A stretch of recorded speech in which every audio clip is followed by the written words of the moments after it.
Selamat malam pemirsa, Anda menyaksikan One on One bersama saya Dwi Anggia. Pemirsa, minggu ini adalah minggu yang membahagiakan bagi masyarakat Indonesia setelah timnas berhasil memukul mundur Bahrain. Tapi sebelumnya sempat sedih juga setelah terpuruk 1-5 melawan Australia. Tapi dengan kemenangan beberapa waktu kemarin ini mengoreksi posisi Indonesia di peringkat keempat dengan koleksi 9 poin. Nah, akan ada 2 pertandingan yang tersisa melawan Cina dan juga Jepang. Seperti apa strateginya dan kira-kira apakah Indonesia bisa lolos Piala Dunia 2026? Sudah bersama saya Pak Sumarji, manajer timnas. Selamat malam, Pak Sumarji. Malam, Mbak. Terima kasih atas undangannya. Terima kasih sudah hadir di sini dan selamat sebelumnya Pak untuk kemenangan timnas kemarin luar biasa. Terima kasih. Sebelum kita bahas soal kemenangan, kita bahas dulu yang sedih-sedih dikit ya Pak ya. Iya, iya. Sedih ya, pasti sedih. Semua pemirsa di rumah juga pasti sedih ketika melihat timnas diganyang 1-5 oleh Australia. Apa Pak yang terjadi di sana? Ya, yang pertama saya juga tentu bisa merasakan ya ketika kemarin kita kalah telak 1-5 atau 5-1, bayangin coba 5-1 itu sangat telak dan saya sendiri bawa tim baru kali ini mengalami situasi yang kayak begitu. Nah, tentu semua juga tidak terlepas dari adanya persiapan dan kesiapan terlebih berkaitan dengan chemistry dan tentunya adaptasi dulu, setelah adaptasi baru nanti meningkat ke chemistry. Nah ini kan persoalannya kan kedua hal ini belum tercapai. Kita bicara adaptasi dan chemistry antar sesama pemain berarti ya? Semuanya. Apa aja nih? Kalau bicara chemistry kan dengan Bahrain kemarin juga sama dong posisinya ya, chemistry harusnya sudah terbangun juga. Jadi adaptasi antar pelatih dan pemain, official dengan pelatih, dengan pemain, tim, ya, staff, antar staff juga belum ada chemistry yang baik, belum adaptasi dengan baik dikarenakan satu, kalau dulu era STY itu kan stafnya itu sudah cukup lama kenal dengan kita semuanya, staf kepelatihan maksudnya. Kalau ini kan semuanya kan baru new semua. Artinya dengan semua serba baru kan, ya kita harus bisa menyesuaikan dan kita harus bisa beradaptasi dalam waktu yang sesingkat-singkatnya. Nah ini, bukan singkat loh ya, sesingkat-singkatnya. Tapi sempat latihan dong sebelumnya di Australia itu. Nah, jadi begini, kita awali dulu dari kita berangkat nih, yang dari Jakarta nih, head coach dan beberapa staf kepelatihan, asisten, dan juga anak-anak dari Liga 1, 8 orang itu berangkat. Kita berangkat tanggal 16 sore, terus malam sampai pagi tanggal 17.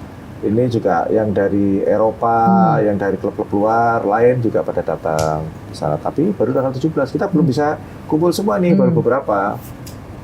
Dari 29 yang kita panggil, ya baru kira-kira mungkin antara 12 sampai 15 orang lah tanggal 17. Lantas tanggal 18 itu boleh dikatakan sudah hampir, tinggal kurang 2 pemain saja. Ragnar sama Kevin itu tanggal 18. Nah, tanggal 18 itu latihan tim. Latihan tapi ya baru latihan pasing-pasing saja sambil mengenal. Itu masih belum bisa untuk membangun chemistry ya antar pemain juga di situ ya. Nggak cukup ya. Tidak bisa. Idealnya berapa kali Pak pertandingan? Sehari. Pelatihan sebelum pertandingan. Ya paling enggak itu paling bagus sebenarnya sih full tim itu 3 kali latihan. Full tim ya. Syukur bisa 4 kali. Jadi 4 kali itu hitungannya 3 kali latihan rutin, sekali official training, baru besoknya pertandingan. Paling tidak 3, kalau bisa paling ini lagi ya 3 lah ya, 2 kali latihan biasa, official training, terus pertandingan. Tapi kemarin cuma 1 kali aja. Sekali jadi saja. No wonder ya, akhirnya nggak kebangun chemistry-nya. Sekali, lantas terus tanggal 19 official training. 20 kita pertandingan. Bagaimana mungkin dalam waktu yang sesingkat-singkatnya kita disuruh membangun komunikasi, adaptasi, terus kita diminta chemistry yang susah. Artinya bisa disebut ya persiapan kurang ya ketika di awal itu. Ya, salah satu itulah. Tapi nggak cuma itu, nih yang bikin netizen marah juga, ini strategi yang digunakan oleh Kluivert kemarin itu, Pak Marji, dengan total football yang katanya nggak cocok nih sama timnas Indonesia. Benar nggak begitu? Ya kalau saya sendiri, mohon maaf nih saya sendiri yang berada di tim, mungkin untuk karakter pemain kita belum bisa seperti itu. Kenapa? Kalau memang mau total football itu paling tidak harus melakukan beberapa kali uji coba. Ini sama sekali belum ada, tiba-tiba diganti begitu ya? Ya otomatis kan juga, mohon maaf, pemain juga bingung juga kan.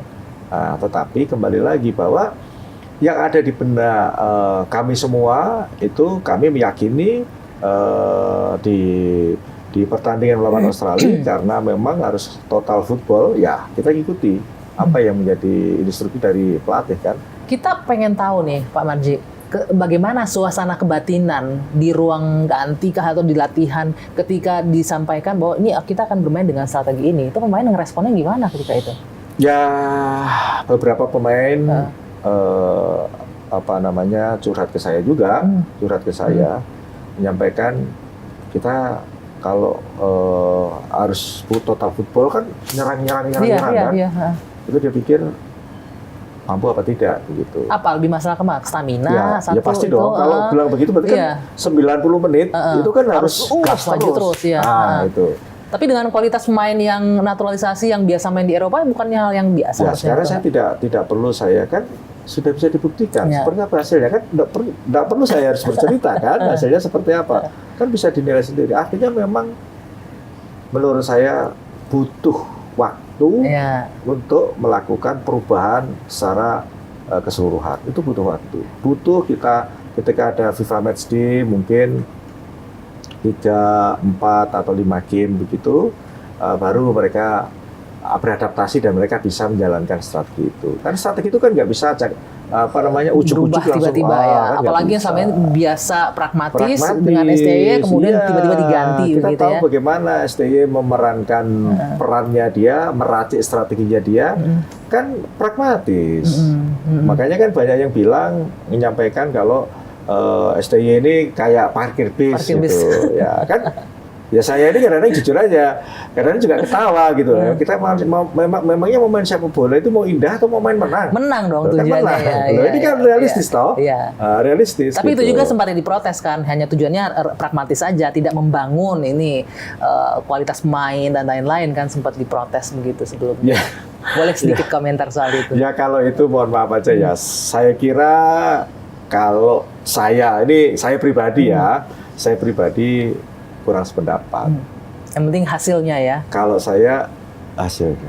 Mau main seperti apapun, orang sepak bola itu tidak bisa dipungkiri. Mau main jelek kayak apapun, kalau menang, euforianya luar biasa. Nah, ini logika logika berpikir kita loh. Memang seperti itu kok. Pak Marji, selain strategi yang kemarin dianggap nggak cocok nih sebenarnya, Kluivert bawa total football, tapi juga line up pemain juga di otak-atik kemarin itu berpengaruh juga nggak sih?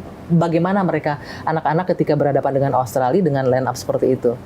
Ya, saya kira begini ya, kalau soal bagaimana anak-anak dengan perubahan seperti itu, ya seperti tadi yang saya sampaikan, ada beberapa yang curhat gitu, tetapi ya kembali lagi. Nggak hanya strategi nih, kita bicara line up nih, yang tadinya siapa untuk striker udah bermain bertiga. Ya itu kan juga, ya saya yakin kan,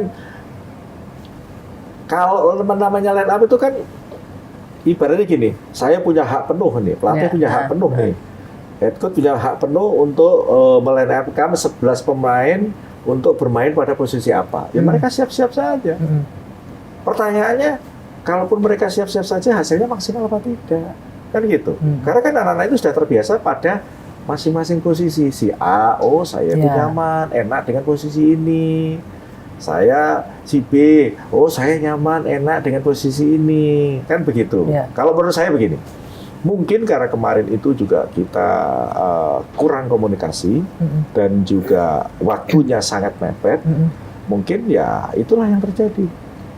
Jadi saya kira itu pil pahit buat kita semuanya, dan saya kira juga bisa dijadikan pembelajaran untuk berikutnya. Nah, berbicara pembelajaran, bagaimana coach kemarin head coach mengevaluasi bahwa memang sebenarnya total football ini nggak cocok nih. Tapi kita jawab nanti ya. Usai jeda, one on the spot akan kembali sesaat lagi.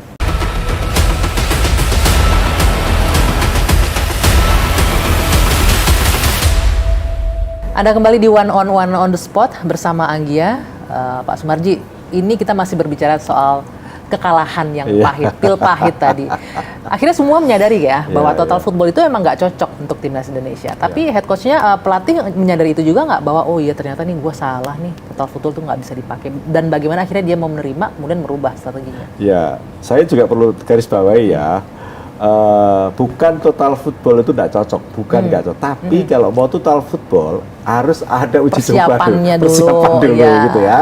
Nah, jadi setelah itu kita kembali ke Jakarta, langsung tim kepelatihan nyampe langsung evaluasi. Kami tidak ini ya, tidak ikut jadi tim kepelatihan. Cuman kami diinfo, kami akan melakukan evaluasi berkaitan dengan kemarin. Hanya head coach aja, secara keseluruhan ini tim kepelatihan. Nah, dari situ kan pasti akan melihat tuh, oh kemarin ternyata begini hasilnya, begini.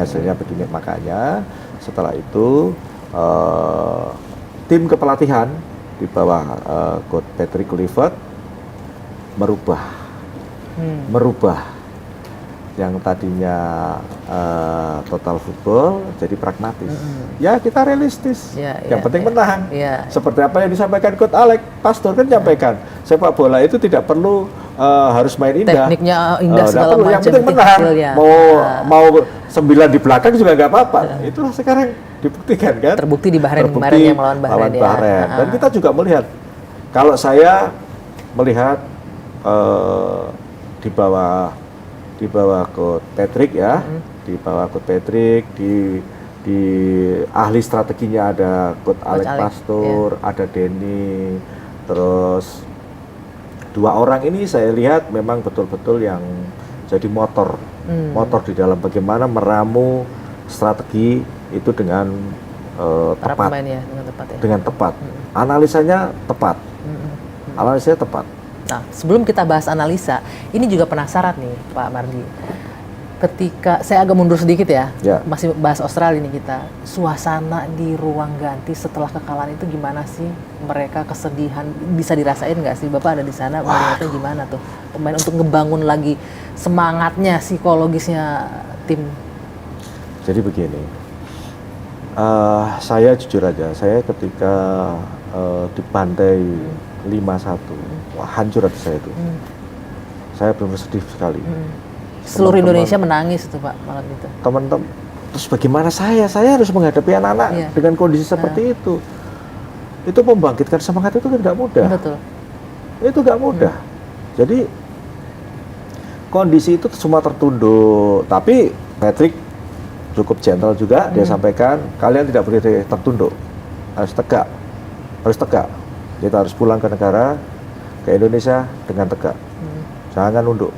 Nah, itu kan membuat keyakinan kami bahwa pasti akan bangkit gitu. Nah, setelah itu kita kembali ke Jakarta, saya langsung bicara dengan Patrick, saya bicara dengan coach Alex, saya bicara dengan coach Denny, saya bicara dengan coach yang lain semua. Saja bicara, apalagi dengan para pemain, satu persatu saja bicara. Apa yang Pak Mardi lakukan untuk membangkitkan itu? Nomor satu, mental itu nomor satu. Dan saya sudah sampaikan, kamu datang ke sini dipanggil itu bukan dipanggil oleh siapa-siapa, dipanggil oleh negara. Ini panggilan negara.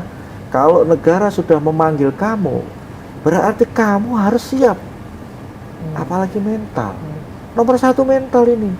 Situasi seperti ini, negara memanggil kamu hanya kalah begitu saja terus kamu mau tertunduk. Tidak boleh. Sekarang saatnya kamu harus buktikan. Mentalmu harus kamu kuatkan, karena yang memanggil kamu itu negara. Dan kamu punya kewajiban menyenangkan, membahagiakan 280 juta orang Indonesia.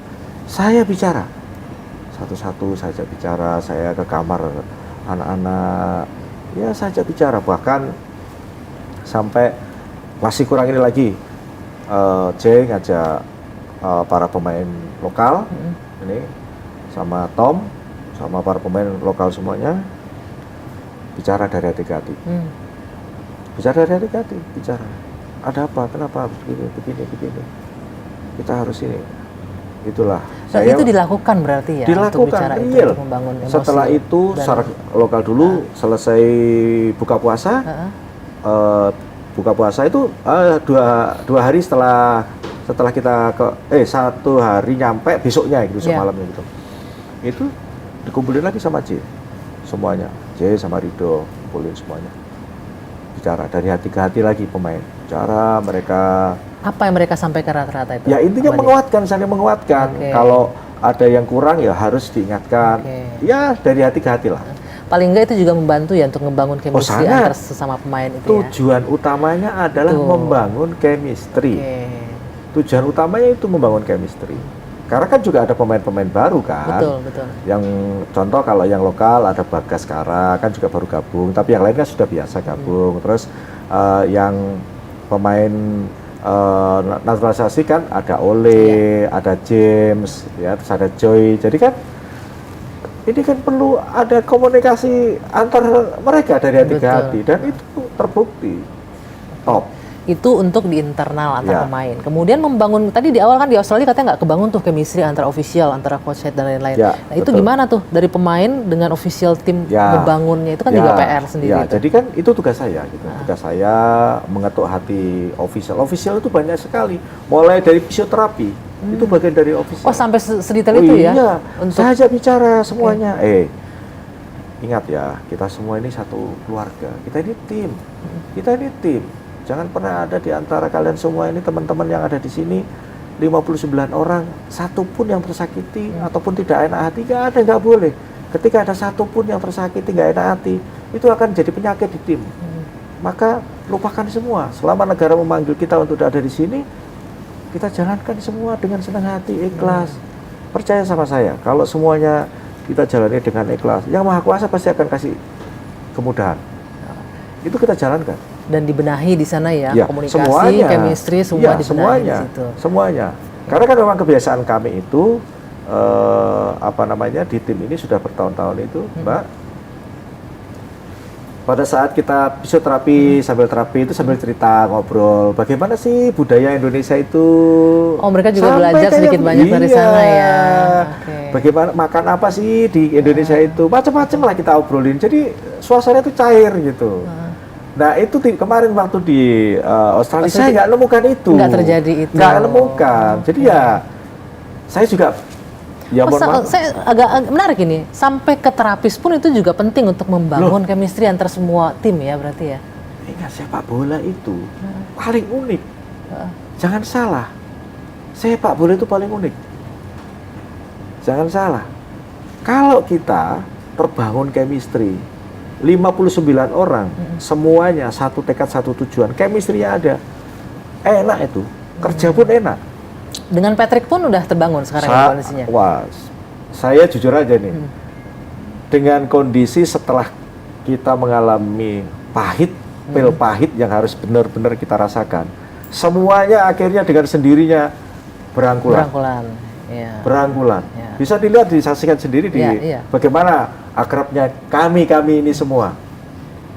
Kan ketahuan. Nah, berangkat dari Australia sekarang kita kembali ke tanah air melawan Bahrain. Perubahan strategi sudah dilakukan, kita sudah menyaksikan hasilnya bersama. Ketika pertama kali disampaikan, reaksi tim seperti apa Pak dengan bahwa ini kita akan bermain dengan pragmatis kembali nih dan line up dikembalikan seperti awal? Jujur mereka semua, ya inilah Indonesia. Ya inilah Indonesia. Inilah timnas kita yang sebenarnya seperti ini. Itu. Nah, persiapannya seperti apa tuh kemarin sebelum Bahrain itu? Ya kan. Sempat berapa kali latihan nggak? Ya. Jadi begini, sampai kita istirahat, besok paginya langsung meeting tim video, analis, sampaikan. Oh kamu kemarin main begini, kamu salah. Coach Alex dengan detail menjelaskan itu semua. Sangat detail, karena saya sudah terbiasa. Sangat detail dia jelaskan. Oh contoh misalkan, kemarin itu, kamu tuh begini, kamu harusnya begini, gitu. Jadi detail sekali dia. Sama semua. Jadi semua dijelasin, kesalahan ada di mana, terus kamu harusnya bagaimana, itu detail sekali. Kelebihan Australia seperti apa, bola mati ini begini, kenapa kamu begini, nah dijelaskan semua. Sehingga dari evaluasi itu semua, anak-anak semua jelas, paham, dan mengerti apa yang harus anak-anak lakukan. Sehingga ketika meeting selanjutnya setelah kita analisa lawan sebelumnya Australia, saat video meeting yang ditampilkan lawan yang akan kita hadapi sama detail sekali. Ini loh kelemahannya Bahrain ada di sini. Ini lemahnya di sini nih. Bagaimana kamu bisa mengalahkan? Caranya seperti ini. Saya akui Coach Alex top. Oke, berbicara kemenangan, tapi walaupun itu tetap harus ada evaluasi ya. Apa evaluasi paling penting dari pertandingan melawan Bahrain? Nanti kita akan bahas, Pak Marji. Usai jeda, one on the spot akan kembali sesaat lagi. One on the spot bersama Anggia kembali untuk Anda pemirsa, dan saya masih bersama manajer timnas Pak Sumarji. Pak Marji, saya tuh kemarin ketika Indonesia melawan Bahrain itu sempat menyempatkan diri untuk menyaksikan langsung, dan itu benar-benar menguras emosi, tapi juga in a way kita sebagai penonton itu terhibur dengan penampilan timnas kemarin. Apa yang dipersiapkan Pak Marji untuk menghadapi Bahrain kemarin? Ya, persiapannya karena telah menelan pil pahit yang harus kita rasakan, persiapannya bagus, jadi sangat bagus sekali. Jadi Coach Patrick, Coach Alex, Coach Denny, Coach Geral, mereka semuanya berbicara, menentukan strategi yang paling tepat, dan lebih detail lagi, Coach Alex Pastor menjelaskan kepada para pemain dengan strategi yang sudah dianalisa. Jadi dianalisa betul lawan yang akan dihadapi dengan cermat, baik dari sisi kelebihan dan kekurangannya, dan itu langsung diajarkan kepada para pemain. Baik diajarkan ketika para pemain video meeting berulang kali sampai dengan diterapkan di lapangan. Jadi kalau salah ya ditegur. Ya itulah sebenarnya anak-anak kita dari dulu seperti itu. Dan perubahan taktik di akhir ini menghadapi Bahrain dianggap berhasil ya, dengan hasil yang sudah kita kalau lihat saya, kalau kami yang ada di dalam, ya silakan masyarakat yang menilai sukses apa tidak. Kalau menurut kami ya sukses. Bergabungnya Ole di akhir ya, itu sangat mempengaruhi kemampuan tim nggak sih Pak? Atau sangat. Memang sebenarnya dari dulu yang dibutuhkan adalah striker tajam seperti Ole. Coba bayangkan, 2 kali game 2 kali dia cetak gol, itu hebat, itu striker, dan itulah yang kita harapkan dari dulu. Tapi sebagai penonton yang menikmati pertandingan Selasa malam itu, saya juga melihat nih ada kesel-keselnya juga nih Pak, karena beberapa kali passing yang disampaikan itu nggak berhasil dieksekusi dengan manis oleh Ferdinand ketika itu. Kita sempat greget tuh, what happened Pak Sumardi, apa yang terjadi? Sempat dievaluasi nggak? Kenapa? Kita emosi. Begini, kita juga harus tahu bahwa namanya di lapangan, ketika situasi seperti itu tuh kan yang ada di benaknya itu kan, ayo cetak gol kan begitu. Ya mungkin pikirannya ditendang itu masuk gitu kan, tetapi ya itu tadi mungkin apakah kencengan atau mungkin saking semangatnya jadi akhirnya melambung ke atas atau meleset ke kanan atau kiri, ya itulah sepak bola. Maka perlu adanya lebih sabar lagi, lebih fokus dan lebih tenang lagi seperti itu. Dari 2 waktu itu kita berhasil melesak ke gawang Bahrain di menit ke-24 ya Pak ya. Itu ya cukup panjang lah ya waktu di awal. Nah, namun ke belakang banyak kesempatan-kesempatan yang sepertinya kurang berhasil dieksekusi dengan manis. Iya. Itu jadi evaluasi. Evaluasi kita kan sebentar aja berbicara. Nanti kan pasti di bulan Juni kita datang, pasti itu yang akan selalu dievaluasi supaya tidak diulang. Kemarin hanya sedikit sambil kita bicara aja, mestinya itu harus ini terjadi gol, kenapa tidak? Hanya gitu aja ya. Pasti ke depan masih akan kita ulangi. Tapi harus ingat loh ya, asisnya Ole juga Lino loh, Marcelino loh ya. Iya. Kita juga mengapresiasi semua lah ya. Selain Ole yang juga menjadi bintang kalau menurut warganet ini ya, adalah Rido dengan kepiawaiannya untuk ngejaga benteng pertahanan yang luar biasa tuh Pak. Itu gimana tuh? Ya, kita semua harus mengakui bahwa dari tidak boleh juga kita melupakan STY ya, yang membentuk itu semua. Rido bisa seperti itu, kalau memang pemain hebat lah ya, Justin, mereka ini 3 orang yang memang chemistry-nya sudah ada dan mereka sudah betul-betul saling menutup. Coba dilihat, selama mereka bermain, pasti kita pun senang melihatnya. Justin dengan kerasnya, tegasnya, nasionalismenya betul-betul ada di dadanya dia. Jay dia bisa jadi kapten yang baik, bisa mengkomunikasikan, ridho dengan kecepatannya dia, cool, dia bisa ya motong bola dan sebagainya dengan baik. Dan banyak tindakan berani yang dilakukan oleh Ridho ketika ya itu. Tadi. Jadi sempat ngobrol nggak Pak? Ini apa sih yang dipikirkan ketika jadi itu? Begini, jadi pengen kan tahu nih kita nih. Saya ini banyak bicara sama Ridho karena kalau di lokal itu kan Ridho yang paling boleh dikatakan paling lama bersama-sama dengan kita ya. Jadi saya sampaikan kemarin, Rid, ini kamu boleh dikatakan benteng pertahanan yang memang sudah dipersiapkan.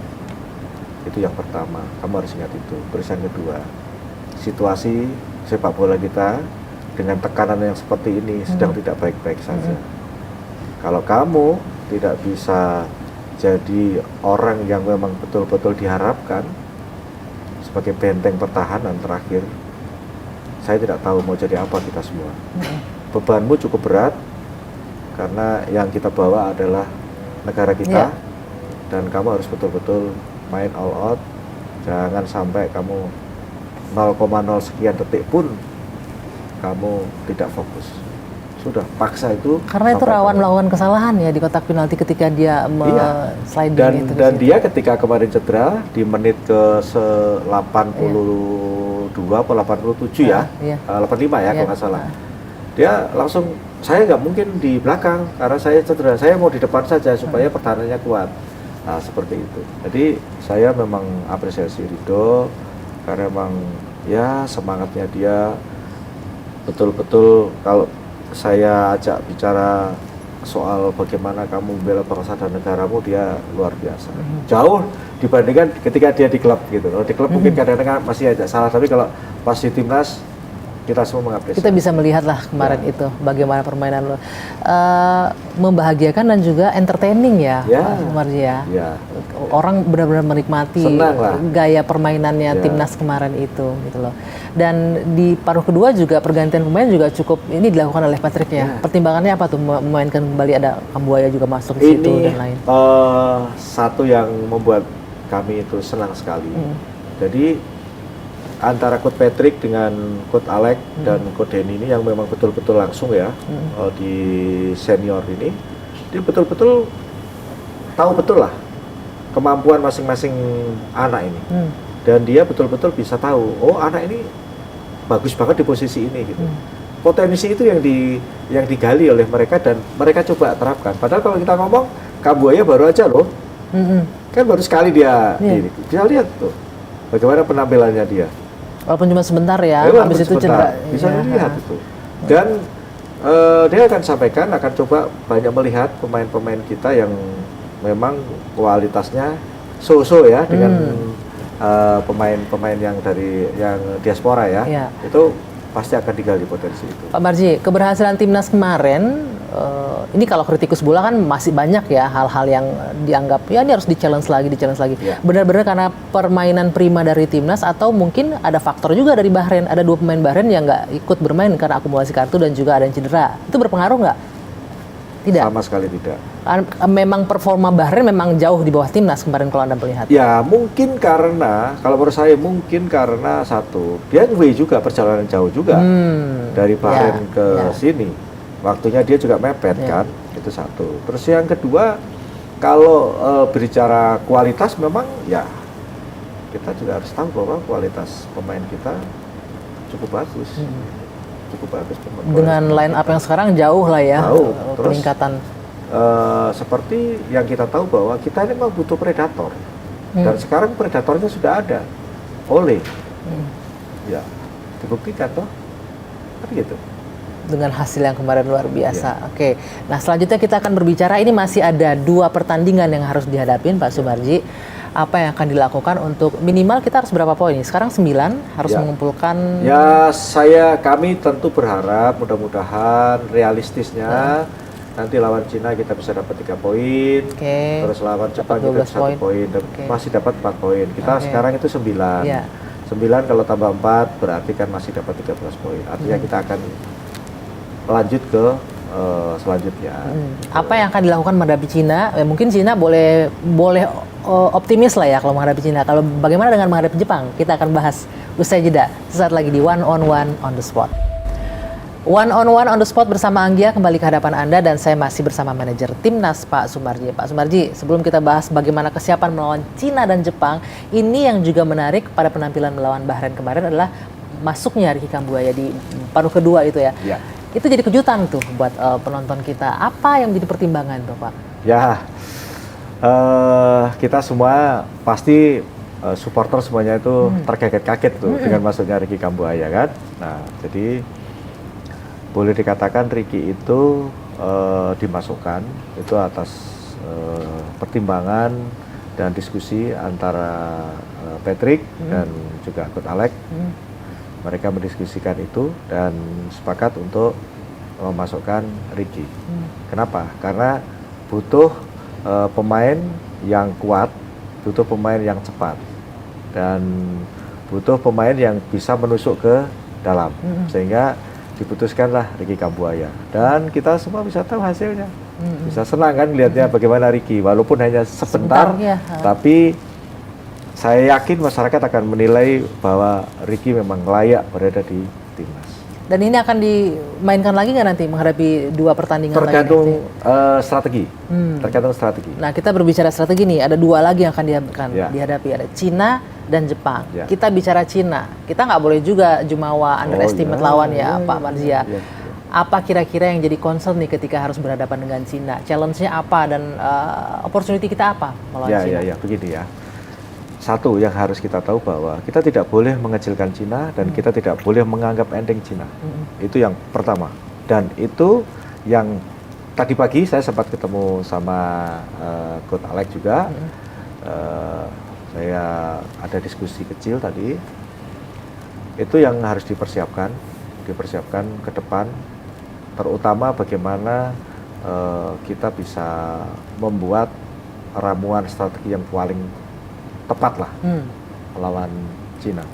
Nah, di samping itu yang harus dipersiapkan adalah bagaimana kita tetap menjalin komunikasi yang baik dengan anak-anak semua. Ya. Dan kita tetap monitor secara keseluruhan anak-anak yang berada di masing-masing klub. Sehingga kita termonitor dan kita selalu mengikuti perkembangannya. Di kita ini sudah membiasakan ada grup pemain dan di situ ada saya yang selalu kita akan monitor kamu bermain di klubmu itu bagaimana, dan kami selalu aktif menanyakan itu. Kenapa? Karena kembali lagi kalau kita berbicara soal kesiapan tadi, strategi tadi kan juga harus berbicara bagaimana para pemain ini di klub itu dapat tempat apa tidak. Kalau di klub tidak dapat tempat, masalah ada di kita. Makanya kami selalu monitor dan kami selalu memberikan motivasi kepada para pemain. Kemungkinan strategi pragmatis masih akan diterapkan lagi untuk menghadapi dua negara, Cina dan Jepang. Kalau situasi kita, ya situasi tim ini belum melakukan uji coba berkali-kali untuk merubah dengan total football, saya kira masih tetap. Hanya cuman. Kalau Anda sendiri pengennya gimana? Tetap dengan pragmatis atau mau coba deh total football? Tetap pragmatis. Pragmatis. Kita butuhnya hasil gitu ya. Ya, yang penting menang. Kalau saya manajer kan tinggal terima hasilnya. Laporan saja. Ya. Secara teknis urusannya coach Patrick dan tim kepelatihan secara keseluruhan. Seperti itu. Hal yang sama untuk Jepang juga berarti ya? Pasti. Jepang kan apalagi Jepang kan sulit ini loh. Apalagi Jepang. Seberapa yakin untuk menghadapi Jepang? Boleh kita ngumpulin poin atau cukup puas dengan imbang? Targetnya lawan Jepang pasti imbang. Hanya imbang saja? Imbang targetnya. Nggak lebih optimis sedikit lah, satu poin, satu gol. Kita harus realistis. Kita harus realistis bagaimana Jepang. Kita harus realistis. Apalagi kita away loh ini. Ya, kita ke Jepang loh. Itu berpengaruh ya? Ya, secara otomatis. Jadi kita harus realistis. Bisa dapat 1 poin itu sudah sangat luar biasa. Posisi pemain saat ini sudah kembali ke klub masing-masing ya Pak ya, sudah kembali ke negara masing-masing. Kita masih punya waktu 2 bulan lah untuk persiapan. Kira-kira planningnya, timelinenya seperti apa untuk latihan? Akankah ideal 3 kali atau 4 kali sebelum bertanding nanti? Semalam juga sempat kita sedikit berbicara berkaitan dengan soal kapan anak-anak harus berkumpul. Nanti akan kita sampaikan. Ya paling tidak idealnya sih memang 1 minggu ya. Tetapi kan kembali lagi bahwa untuk anak-anak bisa pergi dari klub itu kan kaitannya dengan jadwal FIFA Matchday. Kita belum tahu biasanya sih FIFA Matchday itu ngasih jadwal ke kita itu paling lambat 4 hari, paling cepat itu 5 hari. Ya antara itulah. Tetapi kalau di klubnya itu lagi tidak pas main, ya dia pasti cepat akan datang. Kemarin kita sampaikan kalau di klubnya jadwal FIFA Matchday-nya maju, contoh ini misalkan FIFA Matchday tanggal 12. Nah, sementara di klubnya selesai pertandingan di klubnya tanggal 12, terus berikutnya tidak masuk dalam pertandingan di FIFA Matchday, otomatis kan jedanya ada, suruh cepetan berangkat. Nanti akan kita monitor lewat grup yang ada di kita. Grup WA yang ada di. Dan juga tuh monitor kondisi pemain di klub masing-masing ya. Jangan sampai pas dibutuhkan di sini dalam kondisi yang nggak prima. Pasti. Itu yang pasti itu. Pak, berbicara keberhasilan tim, kita bicara tim ya. Berbicara kemenangan dengan Bahrain yang benar-benar menjadi kebahagiaan sendiri bagi rakyat Indonesia kita. Kalau Anda melihat sebagai manajer tim, tidak hanya pelatih, pemain, siapa yang paling berperan penting juga secara keseluruhan? Begini, kalau saya sampaikan jujur, saya menyatakan apa adanya real. Ini semua kalau tidak di bawah Pak Erick Thohir, saya juga tidak yakin. Karena memang beliau total sekali dalam mensupport tim ini, apapun beliau lakukan. Jadi dengan totalitas beliau yang sudah diberikan, sangat mewah ini kepada tim, ya kita harus berterima kasih ke beliau. Jujur ini saya sampaikan seperti itu. Saya jadi penasaran Pak Marji, ketika kalah dengan Australia itu responnya Pak Erick Thohir seperti apa, dan ketika melihat hasil Bahrain seperti apa juga kegembiraannya? Ya kalau lawan Australia saya yakin beliau sangat kecewa. Dan kemarin beliau saya yakin bisa tidur lah. Bisa tidur dengan nyenyak ya. Berbicara tidur dengan nyenyak, Anda sebagai manajer timnas kan juga masih aktif sebagai polisi. Ini gimana nih membagi waktunya? Karena dengan kegiatan yang dibilang kan pasti punya kepadatan masing-masing. Jadi gini, saya ini kan memang masih aktif masih aktif di Polri, dan memang jujur saya ini diberi tugas oleh Pak Kapolri sebenarnya. Boleh dikatakan, makanya saya ini darah saya itu darah polisi, darah saya untuk timnas. Makanya kalau ada sesuatu apapun, banyak netizen yang bilang, ini Pak Marji ini sebagai bemper. Ya memang saya bemper, kenapa? Karena saya mohon maaf, saya ini penugasan gitu. Bemper kenapa? Buat dibully-bully, bemper buat diomel-omel ya selama ini gitu apapun ya pasti banyak ke saya. Ya memang gimana, saya ini penugasan, saya tidak ada latar belakang apa-apa. Tujuannya cuma satu, kalau untuk kepentingan bangsa dan negara, untuk kepentingan timnas, saya akan maju. Karena itu memang perintahnya Pak Kapolri kepada saya itu. Jadi garis saya jelas, tidak mungkin ada orang intervensi ke saya, nggak berani. Karena kalau coba-coba berani intervensi ke saya, ya jadi masalah. Udah itu tepat rasanya, karena membawa Bayangkara FC masuk juara di Liga 1 kan ketika itu ya. Itu jadi modal yang cukup lah ya untuk membangun prestasi timnas kita. Nah sekarang kan gini, kalau di timnas ini kan saya dari 2019, saya AFF, saya bawa juara, AFF lagi, saya juara. Kemarin SEA Games 32 tahun, akhirnya saya juga kan, itu semuanya tim lah ya, tapi kan kebetulan saya yang bawa, sampai saya dipukuli sampai delosor itu gimana? Dibanting gitu. Dibanting ya semua kan itu tadi dengan keikhlasan ya. Sekali lagi memang saya dikasih tugas oleh Pak Kapolri untuk berada di timnas, dan saya membantu Pak Erick Thohir di timnas supaya timnas ini baik. Ada lucky charm-nya jangan-jangan nih Pak Sumardi ini. Semua yang Maha dukungan Kuasa. Dari Allah yang Maha Kuasa ya. Baik Pak Sumardi, satu hal lagi nih yang paling penting, pemain ke-12 juga berperan penting pastinya ya. Kita main di kandang kemarin di GBK. Bisa digambarkan nggak peran dari supporter itu buat pemain seperti apa kemarin itu? Jadi sejujur-jujurnya kehadiran pemain ke-12 itu sangat luar biasa, menambah motivasi, menambah semangat para pemain. Selain saya selalu ngomong nasionalisme, selain saya ngomong kamu itu berjuang dipanggil untuk merah putih, tetapi yang lebih mengesankan dan lebih mendorong para pemain tidak punya capek, itu ya karena supporter ya.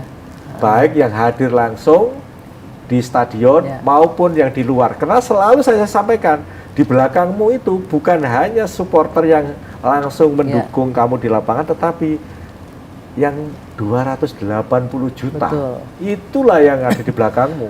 Sekali lagi, mari kita bersatu, hanya satu tujuan, Indonesia harus berkibar di dunia supaya kita bisa lolos Piala Dunia. Amin. Mudah-mudahan ini akan menorehkan sejarah ya Pak Sumarji untuk bisa Indonesia masuk lolos Piala Dunia 2026. Baik, Pak Sumarji, terima kasih atas waktunya. Sama-sama. Kita doakan nanti persiapannya matang untuk menghadapi Cina dan Jepang. Mudah-mudahan Indonesia bisa di posisi ketiga minimal lah ya. Kalau nggak bisa di run up, minimal di posisi ketiga untuk bisa maju ke babak selanjutnya. Semua masih ada dan semua masih ada harapan. Mudah-mudahan, amin. Kita bersama-sama berdoa. Terima kasih sekali lagi, manajer Timnas sudah bergabung bersama One on One on the Spot. Saya Dwi Anggia. Kita akhiri One on One on the Spot. Kita jumpa lagi pekan depan. Sampai jumpa dan selamat malam.